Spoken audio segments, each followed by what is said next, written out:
در ابتدا جا دارد الله سبحانه و تعالی را بابت همه نعمت‌هایی که ارزانی فرموده شکر و سپاس و امتنان گفت. بابت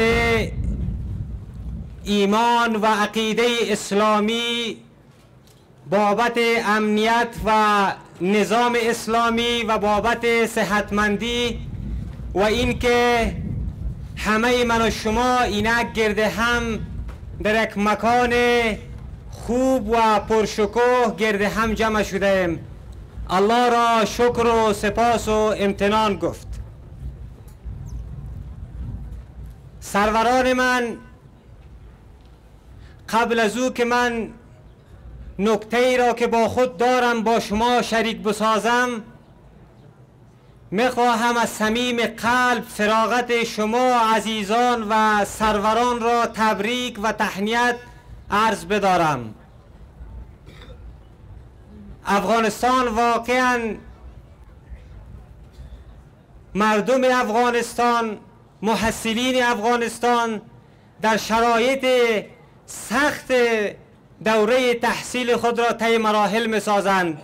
مشکلات اقتصادی و مشکلات گوناگون دیگری شاید موجود باشد.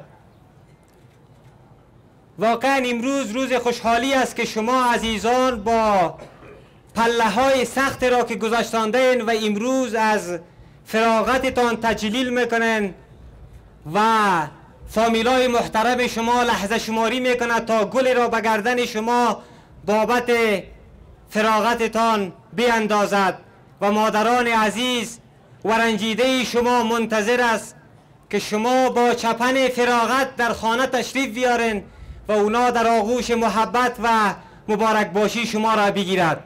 واقعا جای خوشحالی است، همه لحظه شماری میکنن. من هم از صمیم قلب برای شما عزیزان و برای استادان گرامیتان که زحمت کشیدن و او فامیلی که خودش دهقانی کرده و او پدر و زحمت کشی که دستانش آبلباران بوده و زمینه را برای یگانه دلبند خود مساعد ساخته که دوره تحصیل خود تکمیل کنه، برای او به صورت خاص تبریک و تهنیت عرض میکنم و برای رهبری پوهنتون که زمینه را فراهم ساخته و به همه عزیزانی که اینجا حضور دارند.